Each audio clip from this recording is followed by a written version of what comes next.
Hola a todos, mi gente linda, mi gente bella, mi gente hermosa, bienvenidos otra vez a su canal de Filósofo 777 y el día de hoy te voy a hablar nada más y nada menos, señoras y señores, que vamos a hablar de lo que comentaron dos coroneles sobre la jugada estratégica de María Corina cuando nombró a Corina Lloris.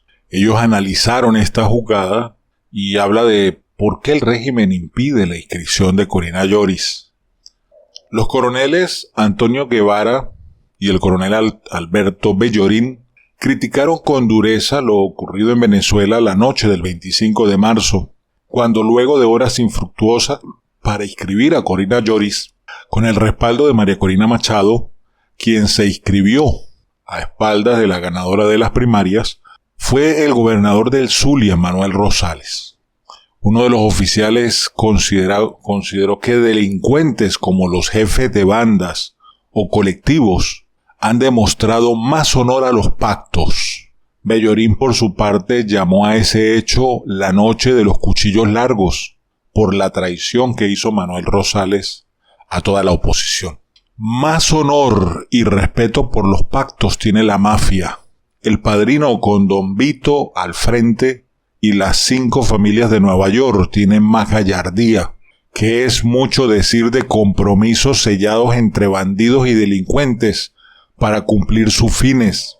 Faltan muchos capítulos oscuros por conocerse en esa novela por entregas, de las intrigas, de las conjuras y de las confabulaciones tenebrosas.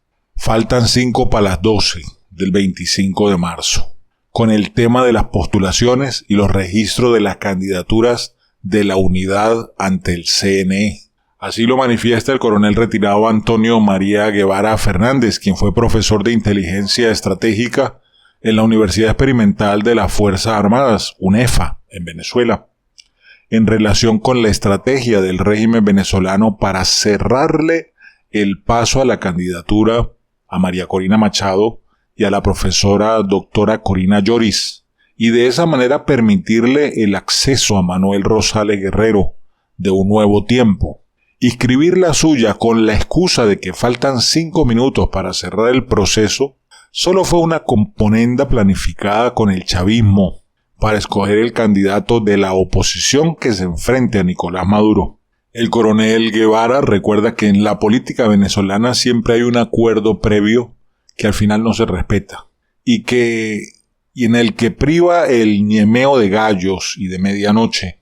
La noche del 25 de marzo fue una reedición de la semana previa a las elecciones presidenciales de 1998, cuando se cambió de caballo a cuchilladas traidoras frente a Hugo Chávez.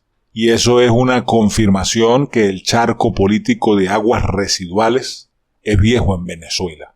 Tremendas palabras del coronel Guevara. Esos acuerdos de pillos, generalmente en nocturnidad, son parte de las desventuras criollas frente a las posibilidades que mueren inesperadamente y que cierran el camino de la fe en el cambio político, el de ir de lo malo a lo bueno. Cada vez que se ventila un episodio iscariótico en las redes sociales de la trapisonda de la noche del 25 de marzo, para la inscripción de las candidaturas en el CNE, se evidencia el gran charco de bagres en que se ha convertido el ejercicio de la política en Venezuela. Nada nuevo. La picardía forma parte de la bandera política, de la política. Más honor tiene el niño guerrero, dice en alusión al plan de la banda del Tren de Aragua. La deslealtad y la felonía en los compromisos políticos es un mal añejo en el país. Lo grave es que los perjudicados siempre acusan con el freno de mano en la lengua, con referencias a terceras personas y con el manejo de las indirectas. Lo peor, con el apoyo y las justificaciones de los seguidores. Así no se puede. Más honesto es Valentín Santana desde el 23 de enero, allí mismo detrás de Miraflores. Esos concialúbulos del caimanato en la época del caño electoral presidencial son los mismos que dejaron saldos en la investigación de la conspiración del expediente del 4 de febrero y del 27 de noviembre, del sobreseimiento y la candidatura de Hugo Chávez, del desenlace del 11 de abril, del cadáver insepulto de la Asamblea Nacional del 2015, de la anemia política durante 3 años y la muerte sin resultado a la vista del interinato, más integridad la tuvo el Picure. Agrega el oficial en situación de retiro que en la oposición, el elector común y corriente está emocionado y movilizado participando para lograr un cambio político en el país. Después de 25 años en revolución, superado el dolor y la postración por la inutilidad del gobierno interino, salió de nuevo a la calle motivado por un cambio. 5 lustros caracterizados por la construcción de un Estado penetrado hasta los tuétanos por la corrupción, por el NARCO tráfico, por el terrorismo internacional y con severas acusaciones de muchos de los integrantes de la cúpula roja ante organismos multilaterales por graves violaciones a los derechos humanos de los venezolanos. Un porcentaje cercano al 90% los está rechazando, y a la naturaleza delincuencial de la conducción de los poderes públicos y sus vínculos con otros estados similares.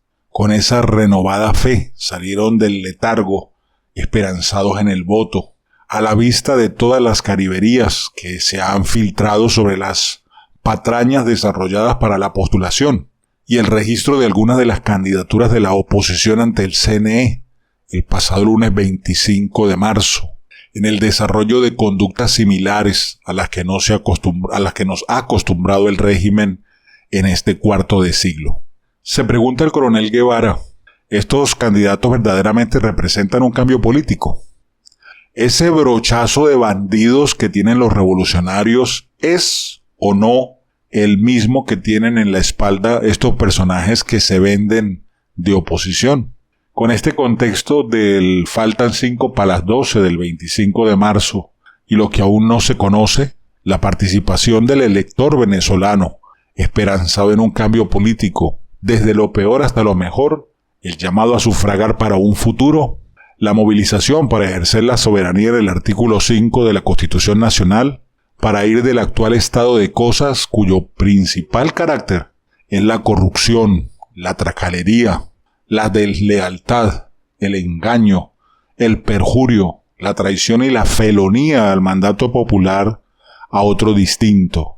Desde ese charco de inmundicias políticas evidencian que un triunfo de la oposición el 28 de julio, con cualquiera de los candidatos postulados y registrados en el CNE, será cambiar un bagre por otro bagre similar.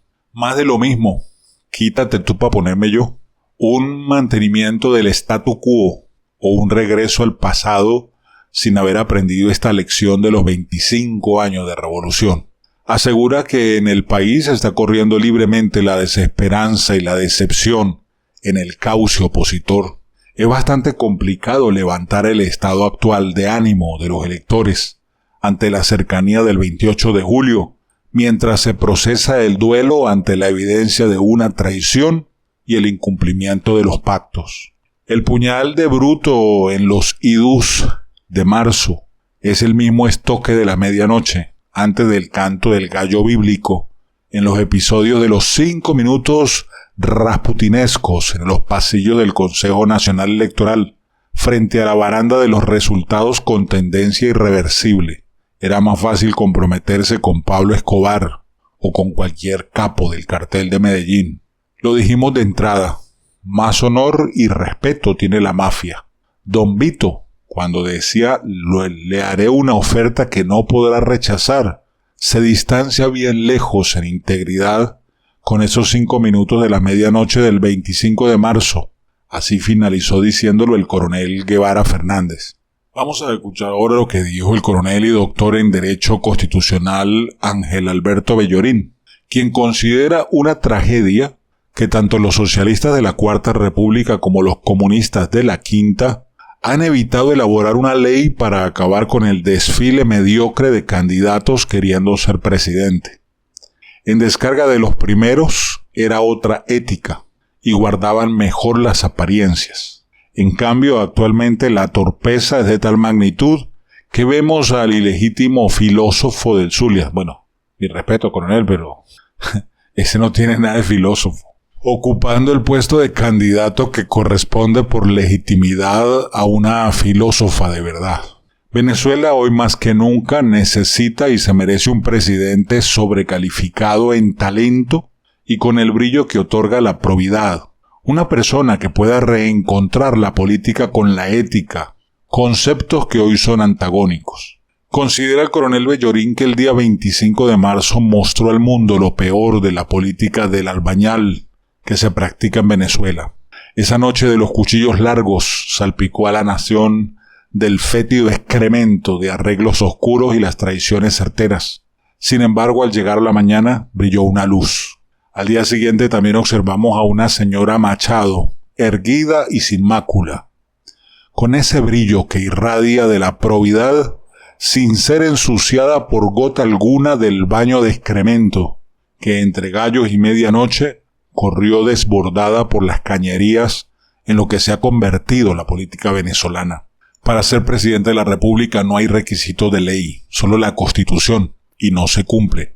La trillada frase siempre que reúnan los requisitos de la ley, aplicada a candidatos opositores desde más de 20 años, ha sido una espada de Damocles para despejar y dejar en suspenso a aspirantes a la presidencia de la República y a otros cargos de elección popular que no son de agrado del gobierno. La historia demuestra que en reiteradas elecciones presidenciales el gobierno se ha encargado de elegir al opositor conveniente. En estos momentos de desespero radical, son más evidentes fraudes y arreglos inmorales que antes eran algo más disimulados. Ninguna ley puede restringir el derecho a ejercer cargo de elección popular. Solo la Constitución puede hacerlo, tal como está previsto en el artículo 65, que solo prohíbe postularse a cargo de elección popular el inhabilitado por sentencia penal firme. En caso del cargo del presidente de la República, esta restricción se repite de la forma idéntica en el artículo 227. Por tal razón, es una afirmación categórica que las inhabilitaciones administrativas existen para cargos públicos, pero también es categórico que no aplican para los cargos de elección popular, menos aún para el cargo del presidente, que lo reafirma en su artículo específico de requisitos. Para estas postulaciones tampoco aplican los delitos inventados o por inventar, si en este momento no tienen sentencia firme condenatoria. Mientras esté esta Carta Magna, no hay ninguna ley actual o futura que pueda restringir el derecho a postularse. Solo la Constitución. Dice que revisando con lupa el artículo 64 de la Ley de Procesos Electorales, estuvo buscando donde aparece que las sustituciones solo pueden hacerse con candidatos ya admitidos por el Consejo Nacional Electoral, como lo afirmó el Mion del Furrial, Diosdado Cabello Rondón. Y dijo lo siguiente: no perderé mi tiempo buscando reglamentos o instructivos procedimentales del CNE, más allá de no ser ley, como ordenó Cabello. En caso de existir alguno en el sentido que pretende el diputado, violaría tanto la Constitución como esa ley que ellos hicieron a su medida. Esas fueron las palabras del coronel Bellorín. Yo creo que los dos coroneles tienen toda la razón. Todo lo que está intentando hacer el régimen es simplemente para tratar de buscar excusas y callar y silenciar de una vez por todas a nuestra candidata María Corina Machado y también a su abanderada, la doctora Corina Lloris. ¿Qué irá a pasar en Venezuela? No lo sabemos. No lo sabemos. Amanecerá y veremos. Lo que sí sé es que estos coroneles le dieron duro al alacrán del Zulia. Sapo vendido. Le dieron duro. ¿Qué opinan ustedes de lo que han dicho estos dos coroneles? Déjenme su opinión en la caja de comentarios. Como siempre, un abrazo rompecostillas, y si no quieres perderte ninguna de mis noticias, puedes seguirme en Telegram. Búscame como Filósofo777. Únete a mi canal de Telegram, que allí todos los días subo todos los videos. ¿Ok? Y si deseas aprender un arte, visita autodidactamillonarios.com. Bendiciones. Hasta la próxima. Dedito arriba y recuerda, pa'lante, es para allá.